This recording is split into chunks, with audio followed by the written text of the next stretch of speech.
Oke, Assalamualaikum, balik lagi ya di channel Cak Tri. Kali ini saya mau sharing ya terkait dengan upload footage kita ke YouTube atau ke sosial media atau ke manapun lah. Jadi saya sebenarnya menjalanin sebagai pilot FPV ini, kenapa saya suka ya? Karena yang pertama ini hobi, untuk waktu nerbangin tuh nggak butuh waktu lama. Karena contoh kayak saya nerbangin ini paling lama paling setengah jam lah, ngabisin 3 atau sampai 4 baterai. Satu baterainya kan paling 3 sampai 5 menit ya. Jadi paling setengah jam ya bisa dapat 3 baterai, biasanya saya udah selesai gitu. Nah, kemudian selanjutnya adalah langkahnya adalah kita upload lah footage kita. Nah, dulu waktu pertama kali saya upload, sebenarnya saya nggak ada kepikiran buat upload ke YouTube ya. Tapi karena memang ini handphone saya ini handphone lama nih, udah 2 tahun lebih. Ini handphone Huawei Mate 20, jadi ini kapasitasnya terbatas. Jadi kalau misalkan kalian upload footage-nya ke YouTube, itu sebenarnya bisa gantiin fungsi storage-nya di handphone nih. Kalian nggak perlu simpan bergiga-giga di handphone, kalian upload ke YouTube, udah itu storage gratis. Kalian bisa share ke publik, atau kalau nggak mau di share ke publik jadiin private juga bisa di YouTube. Jadi ini saya mau cerita ya, selama saya menjalanin dunia FPV ini, saya modalnya berbekal handphone sama ini nih, card reader. Jadi ketika saya selesai terbang nih, misalkan saya nih selesai terbang, biasanya sih maksimal setengah jam saya terbang.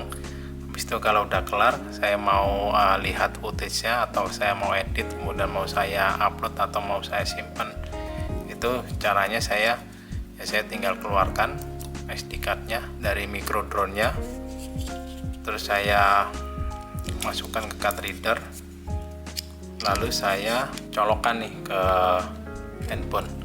Jadi selama ini tuh saya ngedit itu nggak pernah dari komputer ya, dari PC, tapi semuanya saya lakukan dari handphone. Makanya karena saya batasin untuk melakukan editing itu saya harus maksimal 1 jam.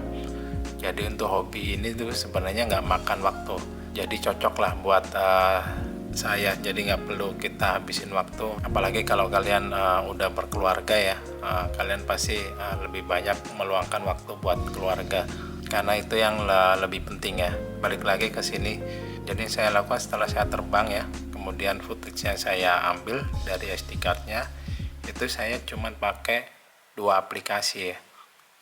Aplikasi yang biasa saya buat editing itu KineMaster, sama satu lagi itu Thumbnail Maker. Ini hanya untuk sebagai cover kalau misalkan kita upload di YouTube, jadi biar kelihatan lebih bagus lah.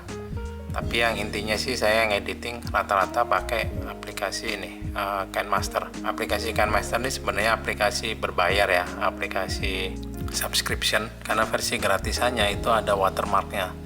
Tapi sebenarnya kalau kalian cari ya di YouTube itu banyak yang versi mod APK-nya itu banyak banget. Kalian bisa download, kalian bisa editing tanpa ada watermark, itu bisa. Jadi ini saya contohkan singkat ya.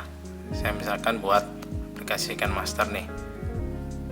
Saya open, tinggal next. Misalkan saya pilih videonya,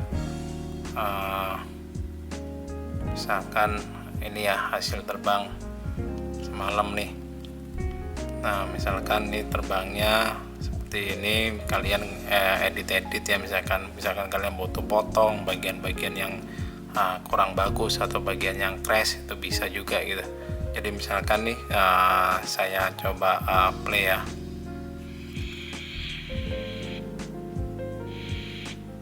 Nah, ini bagian yang nggak penting nih, kalian bisa potong nih, misalkan potong nggak penting. Nah, terus misalkan nih, ini suaranya terlalu kencang, suara propernya itu kalian misalkan mau kecilin, itu juga bisa, misalkan kecilin jadi 10%. Nah, ini suaranya jadi kecil. Terus misalkan saya mau masukin lagu nih, misalkan kalian tinggal add aja lagu. Jadi sebenarnya pakai aplikasi di Android, di handphone pun itu udah cukup sebenarnya untuk simple editing ya. Nah, ini misalkan aku masukin lagu ya. Ini coba kita lihat hasilnya.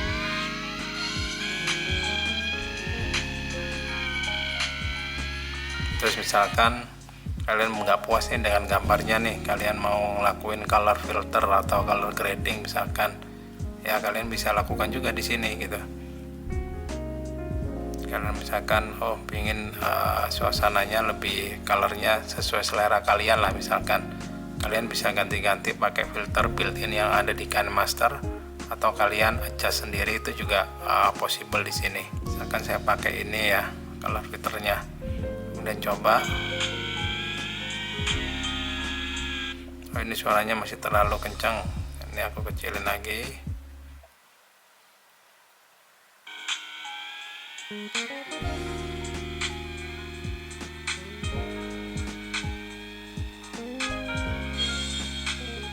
Nah, ini misalkan kalian nambahin teks, nambahin gambar, nambahin suara lain, itu gampang banget melalui aplikasi ini. Ya, ini aplikasi yang saya udah kebiasa sih.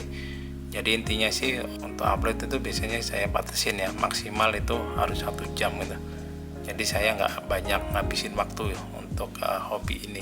Kalau misalkan udah selesai ya, kalian ngedit, kalian misalkan ekspor gitu ya, nanti bentuknya itu MP4, kalian bisa upload di YouTube. Kemudian kalau misalkan udah upload di YouTube ya, biasanya saya pakai thumbnail maker ya.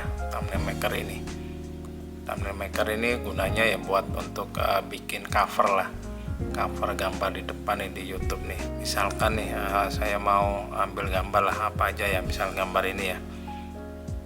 Nih saya tambahin teks, misalkan ini power up favorit saya misalkan. Nah, ini kalian bisa ganti-ganti nih. Nah, ini kalian save, kalian tinggal load, kalian edit covernya di YouTube, udah kelar gitu. Nah, itu yang cara yang saya lakukan selama ini.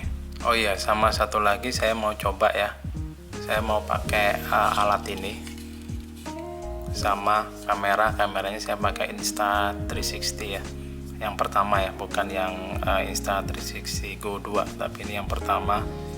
Ini nanti saya pakai buat ngevideoin stickcam ya. Jadi kenapa saya pilih ini ya, karena ini lebih simple lah, nggak perlu pakai GoPro atau yang pakai strap di dada, itu agak ribet ya. Saya nyari yang simple aja, jadi saya pakai ini. Nanti ini bisa dipakein di kaos ya, modelnya nanti seperti ini kira-kira. Nah, modelnya nanti ini tinggal kita cantolin ya di sini. Nah, nanti ini kita arahkan ke bawah seperti ini. Nah, jadi tinggal sticknya kita mainin seperti biasa ya di atas perut ini. Nah, ini nanti akan saya coba ya di video saya selanjutnya. Nanti saya coba praktekin kira-kira nanti hasilnya seperti apa ya. Jadi nanti setiap video footage yang saya upload, saya coba tambahkan ya ada video stickcamnya. Nah, pakai ini pun juga kita ngambil videonya dan ngedit pun bisa di handphone juga ya. Jadi ini kita tinggal masukin aja ke dalam case-nya ya seperti ini. Kemudian kita tinggal colokin aja nih di handphone. Nah, seperti ini. Nanti kita tinggal copy filenya, terus kita edit lagi di KineMaster. Nah, seperti itulah kira-kira. Jadi intinya sih manfaatkanlah platform-platform seperti YouTube itu. Kalau sebagai saya pribadi sih itu sebagai alat penyimpanan saya sih. Penyimpanan di cloud lah ya, penyimpanan yang selain di handphone. Handphone ini kan ada terbatas ya. Biasanya satu footage itu bisa sampai setengah sampai 1 giga lebih. Kayak itu pun kalau yang 1080. Kalau misalkan kalian punya kamera 4K bisa lebih dari itu. Jadi ya manfaatkan YouTube itu sebagai media penyimpanan yang buat kita lebih aman dan bisa dinikmati juga buat orang lain. Oke, paling segitu dulu dari saya. Jaga kesehatan dan sampai jumpa lagi di video saya selanjutnya. Oke, thank you dan bye-bye.